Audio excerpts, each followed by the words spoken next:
Welcome to everyone in online classes of Pratibha IAS in series of basic concept of physics।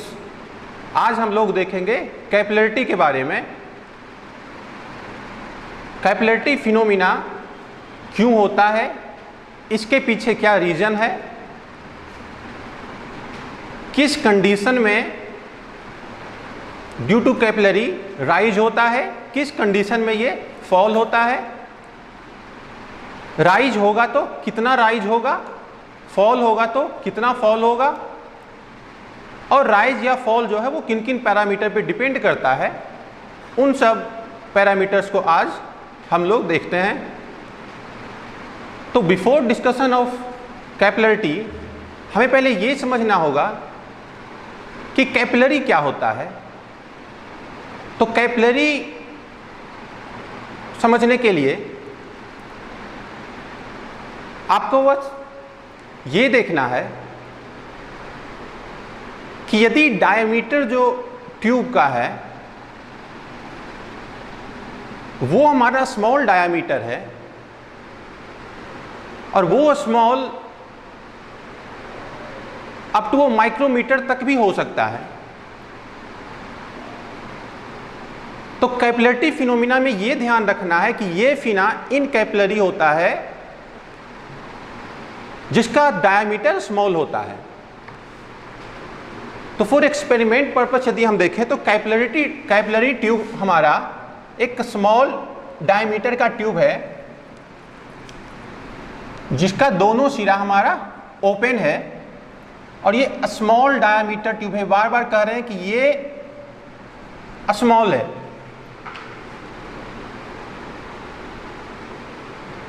तो ये up to diameter up to 10 mm हमारा capillary phenomena visible होता है। तो maximum limit हमारा जो है डायमीटर का वो 10 mm है और मिनिमम बताए कि ये माइक्रोमीटर तक भी हो सकता है। तो अब देखते हैं कि कैपिलरिटी क्या है। तो कैपिलरिटी के लिए अभी बस इतना समझना है कि rise and fall of liquid when it is inserted in a liquid, कि जब स्मॉल डायमीटर ट्यूब को किसी लिक्विड के अंदर इंसर्ट किया जाता है तब इसके सरफेस में या तो राइज होता है या तो फॉल होता है। वो डिपेंड करता है कि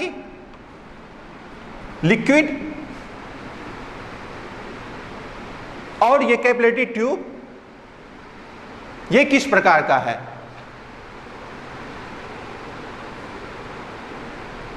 तो जो राइज होता है उसे कहा जाता है कैपिलरी राइज और जो फॉल होता है ये कहा जाता है कैपिलरी डिप्रेशन या कैपिलरी फॉल। तो अब देखना है कि किस कंडीशन में ये राइज होता है और किस कंडीशन में ये फॉल होता है। तो प्रीवियस क्लास में हम लोग कोहेसिव फोर्स और एडिसिव फोर्स के बारे में इन डिटेल स्टडी कर चुके हैं।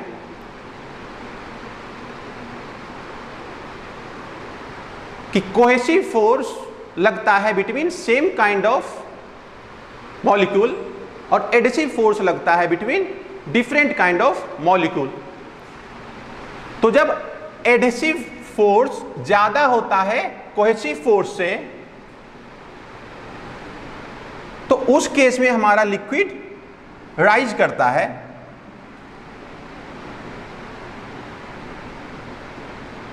और जब कोहेसिव फोर्स ज्यादा होता है, कोहेशन ज्यादा होता है तो ये फॉल करता है। तो अब यदि कैपिलरिटी को देखें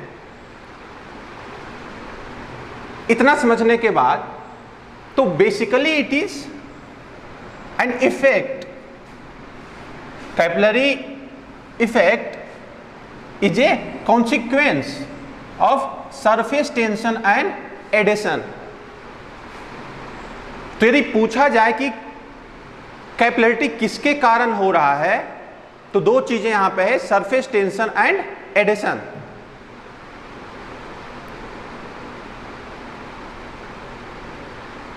तो सरफेस टेंशन एंड एडिशन के कारण हमारा कैपिलरी फिनोमिना होता है।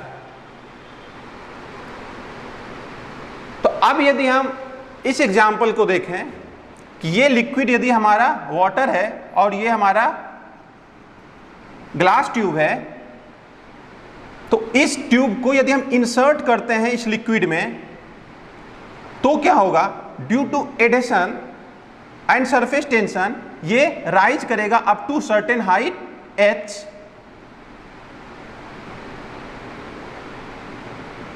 और ये up to certain height h जाने के बाद ये मिन्यूस्कस कर्वेचर फॉर्म करेगा। तो इस पार्ट को यदि हम इनलार्ज करके यहां देखें, तो ये हमारा राइज ऑफ लिक्विड है इन ट्यूब। अब यहां पे दो बेसिक कॉन्सेप्ट समझना है। पहला कि एंगल ऑफ कांटेक्ट क्या होता है। तो एंगल ऑफ कांटेक्ट हमारा angle between tangent and surface होता है। टेंजेंट ड्रॉ करते हैं जहां हमारा पॉइंट ऑफ कांटेक्ट होता है और हमारा ये इनर सरफेस थीटा। तो ध्यान रखना है कि टेंजेंट यदि हमारा इनवार्ड हो रहा है, टुवार्ड्स लिक्विड हो रहा है, तब हम जो एंगल लेंगे वो हम इनर सरफेस से इस डायरेक्शन में मूव करने के बाद जो थीटा मिलेगा हमें, वो एंगल ऑफ कांटेक्ट होगा। लेकिन यदि टेंजेंट आउटवर्ड ड्रॉ किए तो आउटर सरफेस से भी जो हमारा थीटा होगा ये भी हमारा एंगल ऑफ कांटेक्ट होगा। तो इनर सरफेस से एंगल मेजर करना है या आउटर फेस से एंगल मेजर करना है, इसमें हमेशा डाउट बना रहता है। तो इसे क्लियर कर लेना है कि कांटेक्ट ऑफ एंगल क्या होता है। तो contact of angle is angle between tangent drawn from point of contact. अब टुवार्ड्स यदि इनवर्ड है तो इनर सरफेस लेंगे, वहां से थीटा मेजर करेंगे, और यदि आउटवर्ड है तो आउटर सरफेस से मेजर करेंगे, और ये हमारा एंगल ऑफ कांटेक्ट होगा। तो पहला हमारा ये एंगल ऑफ कांटेक्ट है। दूसरा कि जो शेप बन रहा है हमारे ट्यूब में ये कैसा होगा। तो जब राइज होता है तब देखिए बेसिकली हो क्या रहा है कि बताएं कि ये राइज कर रहा है ड्यू टू एडिशन। तो सरफेस ये ग्लास वॉल और लिक्विड के यदि इंटरेक्शन को देखें तो जो टुवार्ड्स जो नियर टू वॉल है वो इस पे और आगे मूव करना चाहेगा ड्यू टू एडिशन। तो यहां का जो शेप होता है वो इस साइड भी ऊपर जाना चाहेगा और इस साइड भी ऊपर जाना चाहेगा। तो इस कारण से इसका जो शेप होता है वो कॉनकेव होता है कि एक्चुअल वाटर का राइज जो है वो इतना है, लेकिन ड्यू टू एडिशन इस साइड भी राइज है और इस साइड भी राइज है। तो जो हमारा शेप बन रहा है वो कॉनकेव अपवार्ड होता है। ये अंदर का है। कई बार कैपिलरी ट्यूब के बाहर के बारे में भी पूछ लिया जाता है कि ये राइज करेगा या फॉल करेगा। तो ध्यान रखना है कि क्या बताएं कि जब एडहेसिव फोर्स ज्यादा है तो कैपिलरी राइज कर रहा है, तो बाहर के में जो लिक्विड है वो भी ऊपर मूव करना चाहता है, वो भी दोनों साइड से मूव करना चाहता है। तो नियर ट्यूब, यहां पे भी थोड़ा सा राइज दिखेगा और यहां पे भी थोड़ा सा राइज दिखेगा। तो सरफेस राइज के बारे में या तो यहां का पूछे या यहां का पूछे, तो ध्यान देना है कि जो वॉल है, ट्यूब वॉल है, उसके पास जो रहेगा वो लिक्विड का हाइट ज्यादा रहेगा कंपेयर टू सरफेस। तो ये दो चीज समझना है। ये जो शेप होता है इसे हम मिनिस्कस कहते हैं। तो ये था हमारा कैपिलरी। होता क्या है, कैपिलरी किसके कारण होता है, ये काफी इंपॉर्टेंट है। तो ये सरफेस टेंशन एंड एडेशन के कारण होता है। अब लिक्विड राइज करेगा या फॉल करेगा वो डिपेंड करता है कि रिलेटिव वैल्यू ऑफ हमारा ये जो एडेशन और कोहेशन है वो कितना है। यदि एडिशन ज्यादा है तो राइज करेगा, कोहेशन ज्यादा है तो फॉल करेगा। अब हम देखते हैं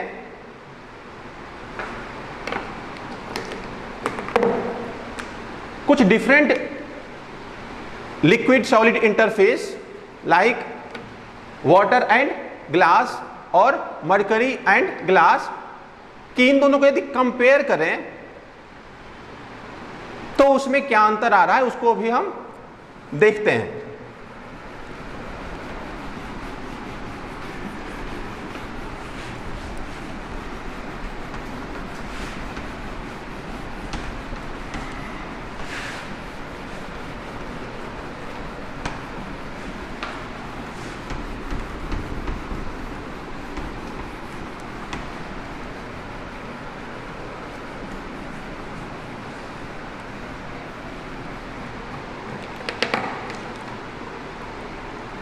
तो अभी हम दो इंटरफेस देखने जा रहे हैं। पहला हमारा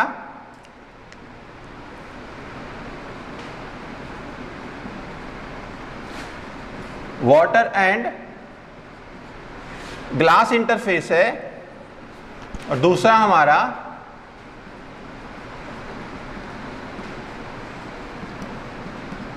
मर्क्यूरी एंड ग्लास इंटरफेस है।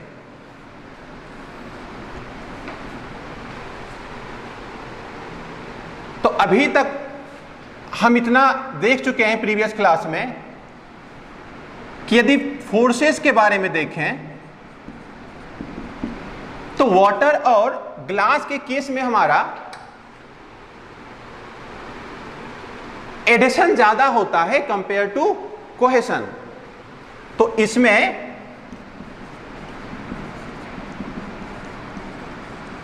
एडेसिव फोर्स ग्रेटर देन है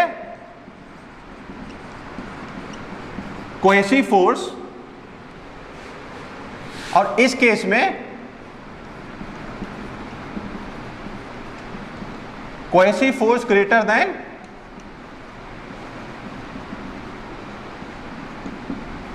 एडेसिव फोर्स।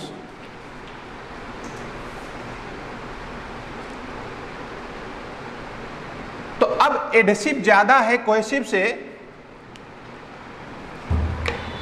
तो इस केस में हमारा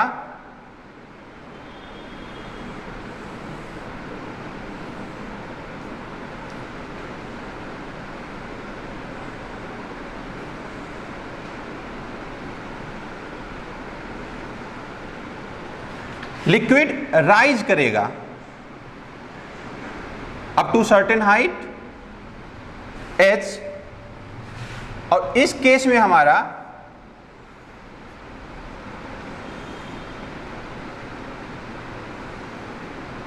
लिक्विड फॉल करेगा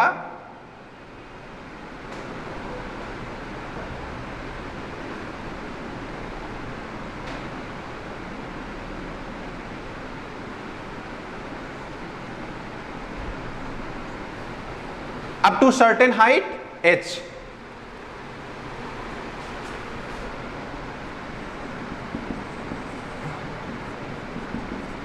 तो ये हमारा यदि राइज या फॉल देखें तो ये हमारा राइज है और ये हमारा फॉल है।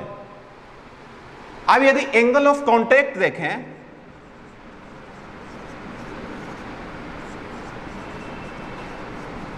एंगल ऑफ कांटेक्ट, तो एंगल ऑफ कांटेक्ट क्या बताए हैं कि ये हमारा पॉइंट ऑफ कांटेक्ट से टेंजेंट ड्रॉ करें और इस एंगल को मेजर करें।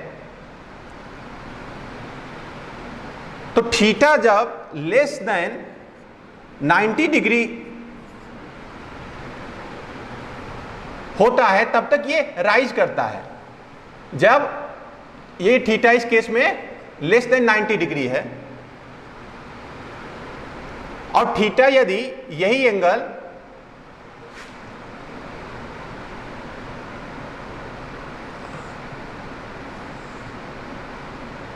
यदि 90 डिग्री हो जाए,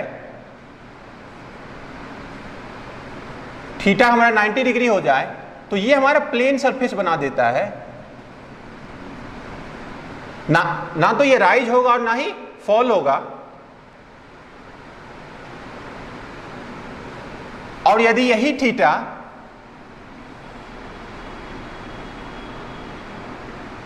नाइन्टी डिग्री से ज्यादा हो जाए, ऑब्ट्यूज एंगल हो जाए, तो ये हमारा सरफेस फॉल होता है।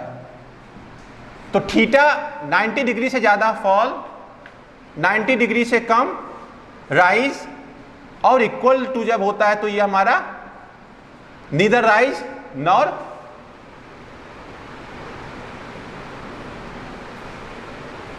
फॉल। तो ध्यान रखना है कि थीटा इस केस में हमारा ग्रेटर देन 90 डिग्री होगा और इस केस में लेस देन 90 डिग्री। मतलब ये हमारा एक्यूट एंगल होगा और ये हमारा ऑब्ट्यूज एंगल होगा। अब यदि कर्वेचर को देखें, कर्वेचर को देखें तो ये कर्वेचर हमारा कनकेव अपवार्ड हो रहा है। ये हमारा कनकेव अपवार्ड है, कनकेव शेप बना रहा है ऊपर की साइड, और इस केस में हमारा कन्वेक्स अपवार्ड है।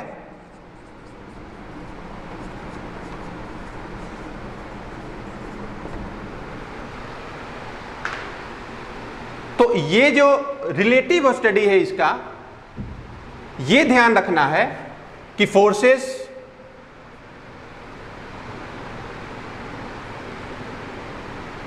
का वैल्यू क्या है, किसका वैल्यू ज्यादा है, एडिशन का या कोहेशन का, वो डिसाइड करेगा राइज करेगा या फॉल करेगा। यदि एंगल ऑफ कांटेक्ट से देखें तो बस इतना बताया जाए कि angle of contact acute angle है और पूछा जाए कि ये राइज करेगा या फॉल करेगा, तो इस ऑब्जर्वेशन से हम बता सकते हैं कि यदि एक्यूट एंगल है तो इट शुड मस्ट राइज। उसी तरीके से यदि पूछा जाए कि लिक्विड का जो कैपिलरी फिनोमिना हुआ है उसका सरफेस जो बना है, कर्वेचर जो बना है, वो कनकेव अपवार्ड है, तो इस लिक्विड का एडहेसिव फोर्स ज्यादा है या कोहेसिव फोर्स ज्यादा है। तो इस केस में हम ऑब्जर्व करेंगे कि यदि कनकेव अपवार्ड है तो it must be rise of liquid, liquid rise किया होगा, तो लिक्विड राइज किया है तो मस्ट बी एडहेसिव फोर्स। तो इन ऑब्जर्वेशन को यूज करके, एक ऑब्जर्वेशन को यूज करके दूसरे का रिलेटिव वैल्यू आप ऑब्टेन कर सकते हैं।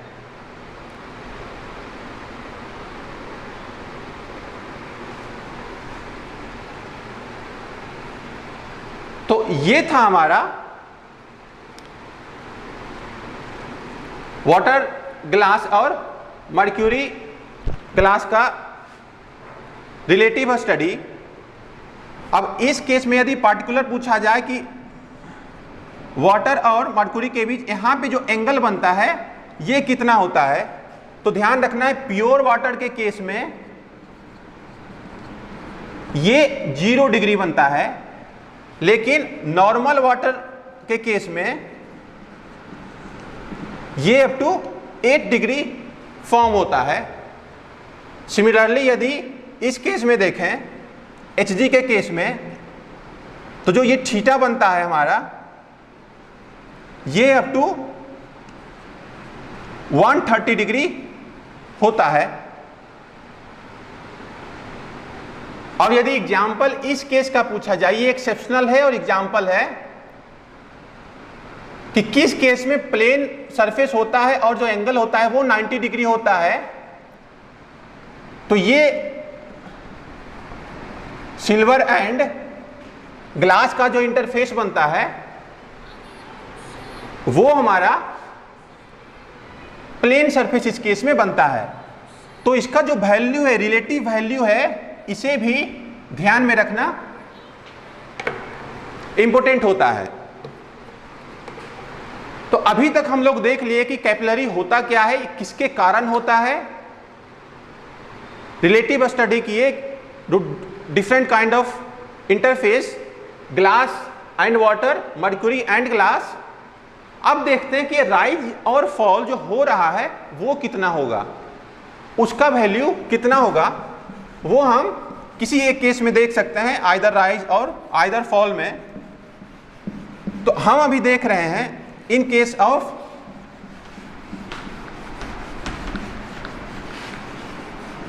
Normal water and glass interface के लिए कि इस केस में ये राइज करेगा या फॉल करेगा।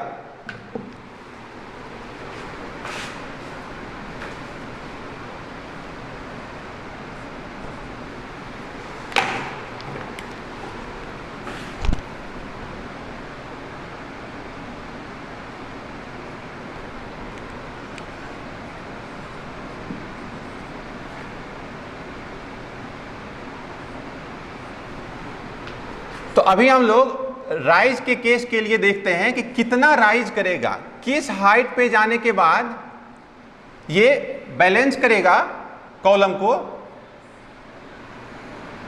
तो ये हमारा वाटर है, इसमें हम इंसर्ट कर रहे हैं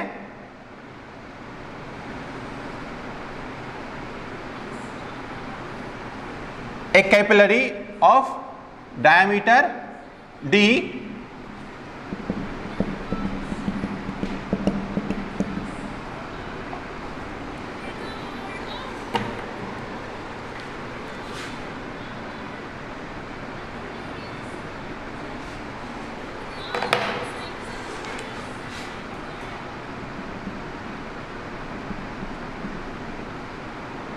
और ये राइज कर रहा है up to height h।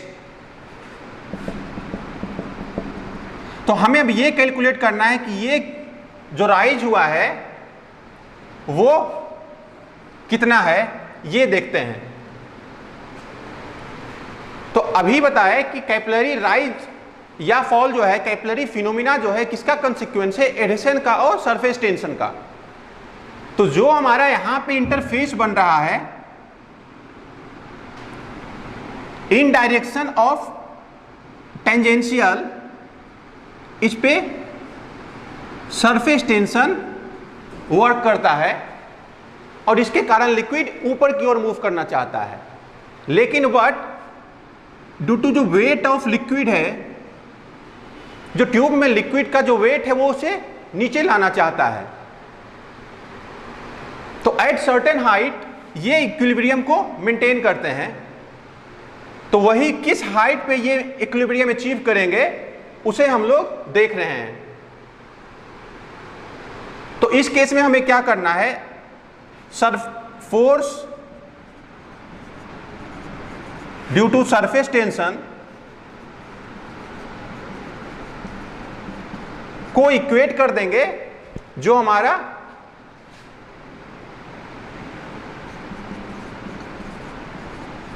Force due to weight of liquid column. तो इस लिक्विड कॉलम में इस सरफेस के ऊपर जितना हाइट है वो मेंटेन करेगा इसके अपवार्ड फोर्स को। अब देखिए, यदि बताए कि जो सरफेस टेंशन है वो अलोंग द टेंजेंशियल वर्क कर रहा है, तो जो ऊपर की ओर ले जाने के लिए रिस्पॉन्सिबल होगा वो कौन सा फोर्स होगा? तो इसको यदि हम रिजॉल्व करें तो ये टर्म हमारा टी साइन थीटा होगा और ये कंपोनेंट हमारा टी कॉस थीटा होगा। तो जो ऊपर की ओर ले जाना चाह रहा है वो टर्म है हमारा टी कॉस थीटा।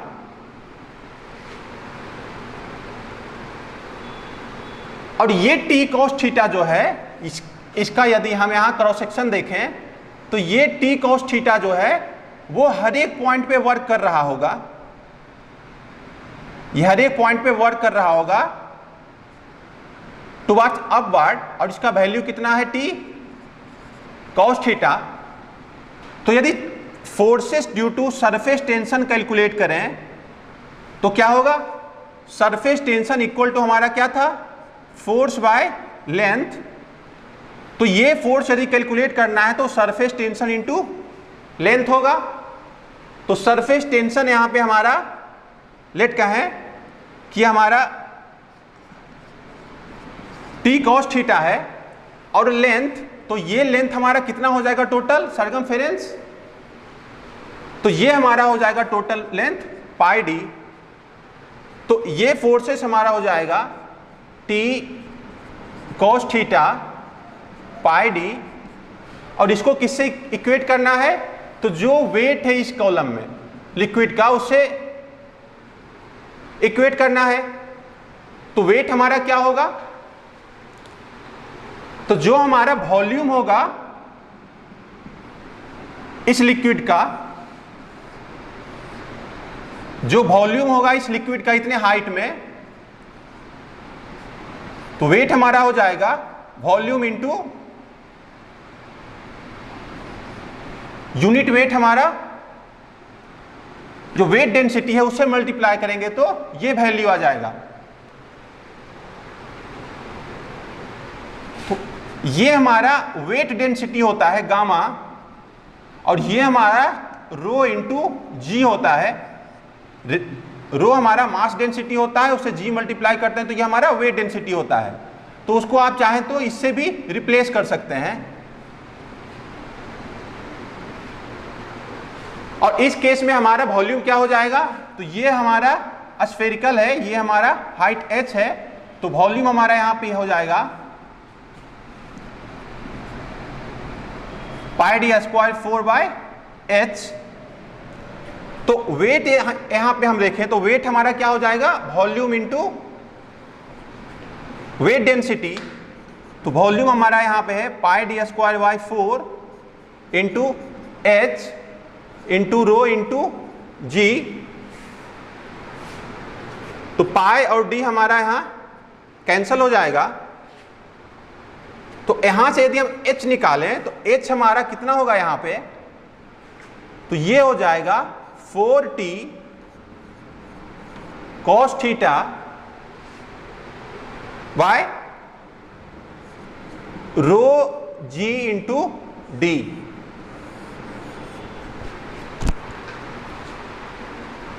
तो हाइट ऑफ लिक्विड कितना राइज करेगा ये हमारा आ रहा है 4t cos theta by rho g into d. तो इसमें देखना है कि थीटा क्या है? तो थीटा हमारा एंगल ऑफ कांटेक्ट है। अभी बताए कि प्योर वाटर के केस में ये थीटा कितना होगा? 0। तो वाटर के केस में स्पेशल कंडीशन हमारा हो जाता है h equal to 4t by rho g into t.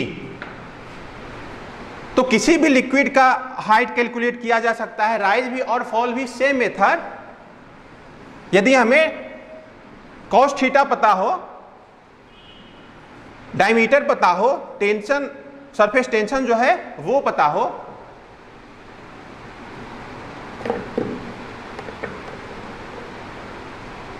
तो आपको ये रिलेशनशिप जो है वो भी याद रखना है कि h जो है ये हमारा 4t cos theta rho g by d हो रहा है। तो h जो राइज कर रहा है ये इनवर्सली प्रोपोर्शनल टू d है।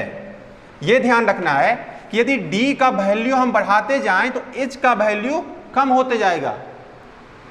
और वही क्लास के इनिशिएशन में बताए थे कि डी का वैल्यू जब 10 mm से के आसपास होता है या उससे बड़ा होता है तो कैपिलरी इफेक्ट जो होता है वो बिल्कुल नेग्लिजिबल हो जाता है, जीरो हो जाता है।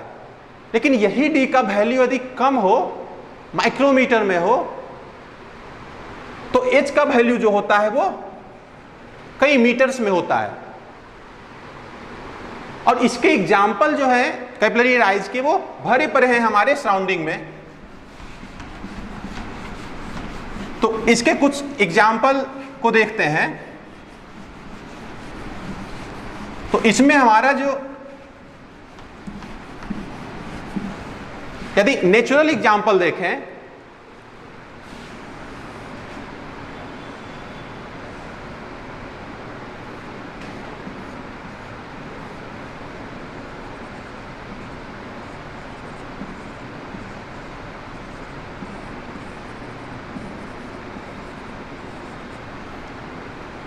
तो ये हमारा कोई प्लांट है, ये रूट है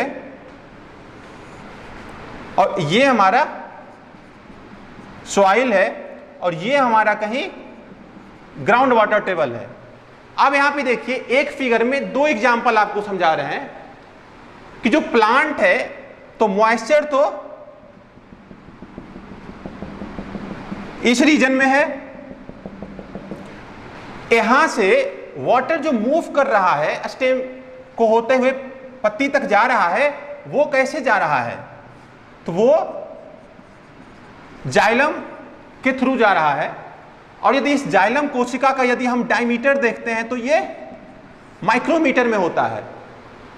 तो सेम कैपिलरी फिनोमिना से वाटर मूव कर रहा है from root to leaf in plant.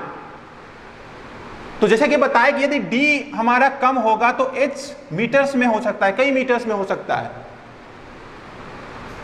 तो ये हमारा नेचुरल एग्जांपल हुआ कैपिलरी राइज का।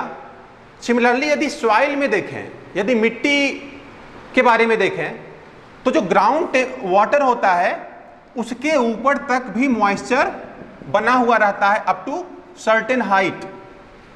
और ये जो मॉइस्चर ऊपर राइज कर रहा है वो सॉइल में जो पोर्स होते हैं, जो उनके वॉइड होते हैं, वो कैपिलरी की तरह काम करता है। और due to capillary phenomena water जो होता है वो moisture up to certain height H तक बना होता है। तो water rise in soil is also a capillary phenomena. और यही जो कैपिलरी वाटर यहाँ पे अवेलेबल होता है वो रूट से एब्जॉर्ब करते हैं और आगे मूव करते हैं। तो ये हो गया हमारा नेचुरल एग्जाम्पल। यदि हम अपने आसपास के लाइफ में देखें तो कैपिलरी फिनोमिना भरे पड़े हैं। हम जो भी ऑयल वेस्ट, या तो वो लालटेन हो या तो दिया हो, उसमें जो बाती यूज करते हैं, या जो हमारा कैंडल होता है, मोमबत्ती होता है, तो इसमें भी जो राइज करता है हमारा ऑयल या वैक्स, ये भी कैपिलरी के कारण राइज करता है। तो इसके एग्जाम्पल्स को मेमोराइज नहीं करना है, समझना है कि कैपिलरी हो क्यों रहा था और कहां कहां पे ये हो सकता है। तो जहां पे भी एडहेसिव फोर्स ज्यादा होगा, जहां पे भी एब्जॉर्प्शन हो रहा है, सरफेस और लिक्विड एक दूसरे के प्रति अट्रैक्ट हो रहे हैं, और तो उस केस में वो राइज करेगा। तो ये था हमारा कैपिलरी फिनोमिना, जिसमें हम देखें कि कैपिलरी होता क्या है, किसके कारण होता है, वो काफी इंपॉर्टेंट है। तो ये सरफेस टेंशन एंड एडिशन के कारण होता है। फिर स्पेशल इंटरफेस हम लोग देखे मर्क्यूरी एंड वाटर का विथ ग्लास से, और उसके बाद देखे कि कितना हाइट रेज करेगा ड्यू टू कैपिलरी। तो वो हमारा आ रहा है 40 cos theta by rho G D. तो ध्यान रखना है जितना डायमीटर ज्यादा होगा हाइट उतना ही कम होगा। रूट्स का डायमीटर माइक्रोमीटर में होता है, तो उसका जो हाइट होता है वो मीटर्स में होता है। तो ये था हमारा about capillary. We will see some examples or previous year question in our next video.